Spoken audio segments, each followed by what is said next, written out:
सभी को सबसे पहले तो सभी देशवासियों को 130 करोड़ भारतवासियों को आज़ादी की अमृत महोत्सव की बहुत-बहुत बधाइयाँ। आज 75वीं आज़ादी की सालगिरह देश पूरे धूम-धाम से मना रहा है। सभी भारतवासी इस तिरंगे के रंग में रंग गए हैं। एकदम पूरा भारत एकदम तिरंगे के रंग में रंग गया है और ये सभी के मन को एकदम छू देने वाली घटनाएँ हैं और हर भारतीय आज इस तिरंगे के रंग में रंगा हुआ है और भारत माता को अपने तन, मन, धन में जी रहा है। ये हमारे सभी बलिदानी भाई-बहनों को दिल से सलाम है कि उन्होंने कितनी कठिन परिश्रम से, कितने कठिन संघर्ष के बाद हमारे देश को आज़ादी दिलाई है और ये आज़ादी आज 75 साल हो गए इस आज़ादी को।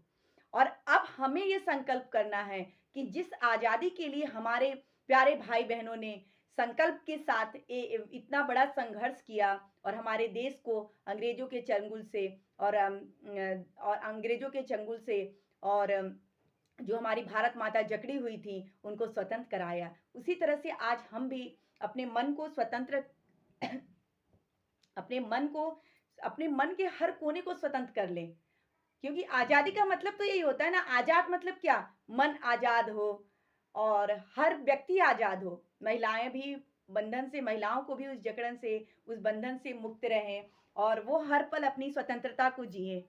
तो सभी को ये आज़ादी और आज़ादी का मतलब एक और मेरे प्यारे भाई-बहनों, देशवासियों कि हम एक स्वतंत्र भारत की एक अच्छी नींव रखें। आज हमारी प्रकृति देखिए सबसे बड़ी है, जब ये प्रकृति रहेगी, ये सृष्टि रहेगी, तभी हमारा अस्तित्व है, वरना हमारा कोई अस्तित्व नहीं है। तो हम अपने अस्तित्व के साथ चलें, अस्तित्व के साथ जिएँ। आइए मिलकर एक बहुत बड़ा संकल्प लेते हैं, अपने प्रकृति को बचाते हैं, अपने संस्कृति की रक्षा करते हैं और इस संकल्प के साथ हम जब 100वीं सालगिरह मना रहे हों, तो हम एक आज़ाद भारत और एक खूबसूरत भारत में, एक सशक्त भारत में हम कदम रख चुके हों और देश उस टाइम पूरे 100वीं जब वर्षगांठ मनाए, तो पूरा भारत एकदम हरी-भरी पेड़-पौधों और खूबसूरत ताल-तलैया, नदी-तालाब हर तरफ लहराता हुआ रहे और सभी का मन उस टाइम खुशहाल रहे और सनातन संस्कृति पूरे देश में गूंज रही हो और पूरे देश में भगवा उस टाइम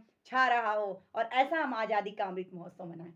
चलिए दोस्तों, इसी के साथ हमने ये संकल्प लिया है, बहुत बड़ा संकल्प लिया है कि अपने वेदों को, अपने धर्म ग्रंथों की पूरे देश दुनिया तक इसकी कहानी को पहुँचाना है, एक-एक बात को इसके पूरी देश दुनिया तक पहुँचानी है और इसी के साथ हम रामायण पाठ शुरू करते हैं। आज बहुत ही खूबसूरत दिन है, तो इसका पाठ तो होना ही चाहिए क्योंकि इनके बिना तो सृष्टि की कोई संकल्पना नहीं की जा सकती। तो मेरे लिए तो सबसे बड़ा है कि इसका पाठ होना चाहिए और आप सभी को भी मैं निवेदन करूँगी कि आप सभी भी अपने घर में ऐसे-ऐसे बड़े-बड़े पाठ का आयोजन करिए, घर परिवार मिलके। चलिए दोहा 110 पे हम पहुंच गए हैं। बहुरी कहूँ करुणायतन किन्न जो आचरज राम प्रजा सहित रघुबंश मणि किमि गवने निज धाम। हे कृपा धाम, फिर वह अद्भुत चरित्र कहिए जो श्री रामचंद्र जी ने किया। वे रघुकुल शिरोमणि प्रजा सहित किस प्रकार अपने धाम को गए। दोहा 110 चौपाई। पुनि प्रभु कहूँ सो तत्व बखानी जय विज्ञान मगन सुनि ज्ञानी भगति ज्ञान विज्ञान विरागा पुनि सब बरनऊ सहित विभागा। हे प्रभु, फिर आप उस तत्व को समझा कर कहिए जिसकी अनुभूति में ज्ञानी मनुगण सदा मग्न रहते हैं और फिर भक्ति ज्ञान विज्ञान और वैराग्य का विभाग सहित वर्णन कीजिए। और राम रहस्य अनेका कहूँ नाथ अति बिमल विवेका। जो प्रभु मैं पूछा नहीं होई सो दयाल राखऊं जनि गोई। रामचंद्र जी के और भी जो अनेक हृदय है उनको कहिए, हे नाथ, उनका ज्ञान अत्यंत निर्मल है। हे प्रभु, जो बात मैंने न भी पूछी हो, हे दयालु, उसे भी आप छिपा न रखिएगा। तुम त्रिभुवन गुर वेद बखाना आन जीव पावर का जान। प्रश्न उमा कै सहज सुहाई छल विहीन सुनी शिव मन भाई। वेदों ने आपको तीनों लोकों का गुरु कहा है, दूसरे पामर जीव इस रहस्य को क्या जाने। पार्वती के सहज सुंदर और छल रहित प्रश्न सुनकर शिव जी के मन को बहुत अच्छे लगे। हर ही रामचरित सब आए प्रेम पुलक लोचन जल छाय। श्री रघुनाथ रूप उर आवा परमानंद अमित सुख पावा। श्री महादेव जी के हृदय में सारे रामचरित्र आ गए, प्रेम के सारे उनका शरीर पुलकित हो गया और नेत्रों में जल भर आया। श्री रघुनाथ जी का रूप उनके हृदय में आ गया। उससे स्वयं परमानंद स्वरूप शिव जी ने भी अपार सुख पाया। 110 दोहा।